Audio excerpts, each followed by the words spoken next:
They call me cursed, but they never asked what I survived. My name is Amaka, daughter of the Retal of Enengu, where the sun burned brighter and where the moon listens to secrets. But my story is not of laughter. It is of pain, endurance, and the strange mercy that hides inside suffering. I was born when the Harmattan wind was fierce and even the earth seemed to resist my coming. My father, a poor farmer, died when I was 10, leaving behind a mud house and a promise that one day the seed will grow tall even in the hardest ground. Life tested that promise quickly. my mother sold cassava at the market and I hawked groundnuts along the dusty road, my little feet tracing the path between hunger and hope. People mocked me for my torn clothes, for my broken English, for dreaming that one day I would become something more than a market girl. Pride, Mama would say. Noam, tears do not wash pain away. They only water your strength. My child, I am so sick. No, please don't leave me.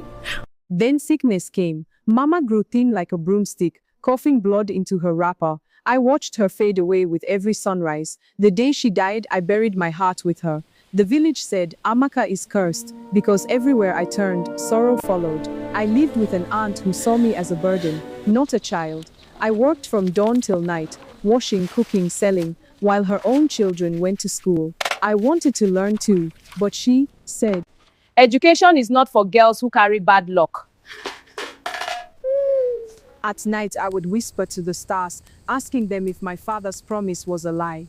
Years passed and pain became my companion, until one day an old storyteller came to the village square.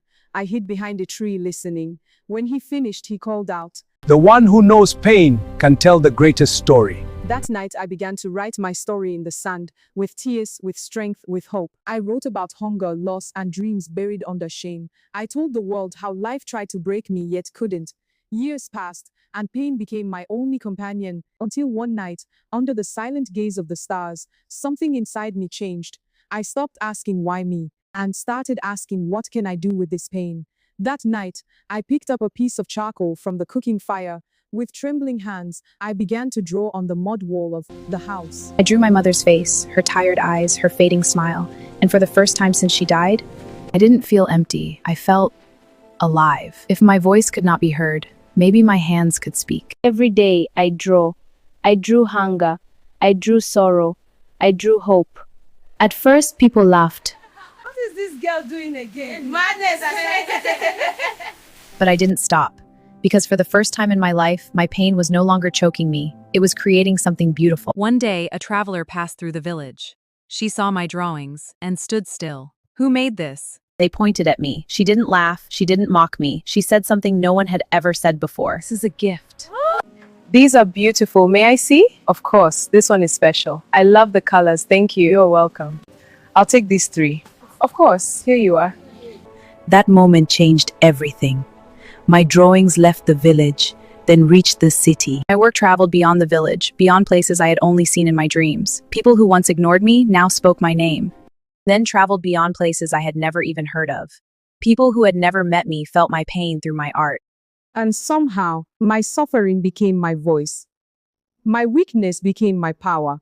My pain became my path to greatness. They said I was cursed, but they didn't know that the same pain they feared was the fire that made me rise. And somehow, the girl they called cursed became the woman they could not ignore.